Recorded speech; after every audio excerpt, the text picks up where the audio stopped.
Daki, gusto ko, gusto niya rin ako kunin. Oo. Tapos, dalawa kasi kumukuha sa akin nun. Yung isa si Doggy. Kumbaga, Okay. dalawa yung kumukuha, kumbaga mamimili ako. Okay. Tapos, si Kuya Ribo naman yung kinausap ko dun. Oo. Sabi ko, Kuya Ribs, inaaya rin ako sa next play, ganun. Tapos, sinabi sa akin ni Doggy nun, kukunin niya ako kapag nakapasok sila, kukunin niya ako, pero mag-i-stream muna ako. Pag nakapasok daw ng MPL yung sila, yung next play, ako na raw yung i-main 5, yun yung sinabi sa akin ni Boss Dogs nun. Tapos, yun yung sinabi ko kay Kuya Ribo, sabi ni Kuya Ribo sa akin, ano gusto mo? Yumaman o mag-champion?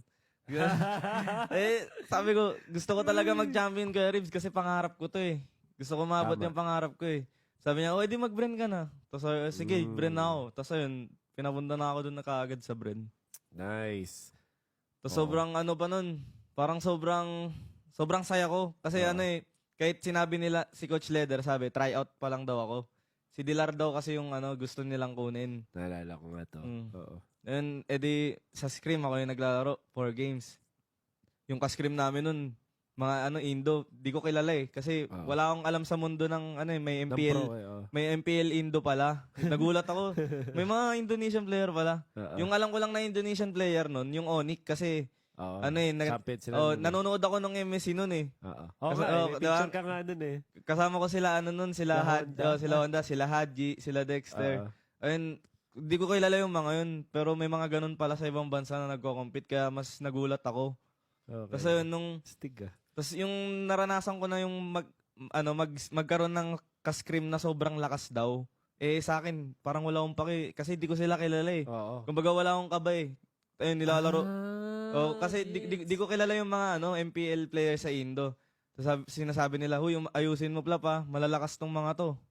Tapos nung naglaro ako, yung kalaban namin, EVOS, BTR, RRQ, Onyx, yung taga-Indo, parang nadadalian ako. As in, binabalagbag ko talaga lahat ng nakakatapat ko. Tapos, XP ako nun. Tapos, lagi akong MVP. Yung ginagamit ko, Tamuz, Esme, Khalid, Yuzong. Yun yung mga hero ko nun that time eh.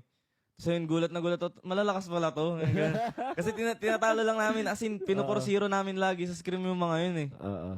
Tapos nagulat ako, malalakas daw.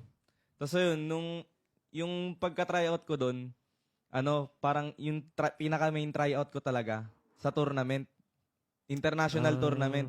Kapag di kami nanalo doon sa Razer Southeast Asia Invitation. Yun yung first tournament ko sa na pro. Kinis ko yun. Oo. Kinas mo pala yun? Oo, English kami nun eh. Nila Rob. Oo. Di ba, sakto. Yung kalaban namin nun, yung MPL champion, yung Aura PH na. Yung dating Sun Sparks. Sila Raflesha. Sila Kiluwash. Yung si Kiluwash tsaka sila Dilar, idol na idol ko yung mga yun eh. Kumbaga gustong gusto ko makatapat yung mga yun. So yun, nag-champion kami dun. Tinalo namin lahat ng nasa qualifiers na nasa PH. Ayun, sobrang sarap sa pakiramdam.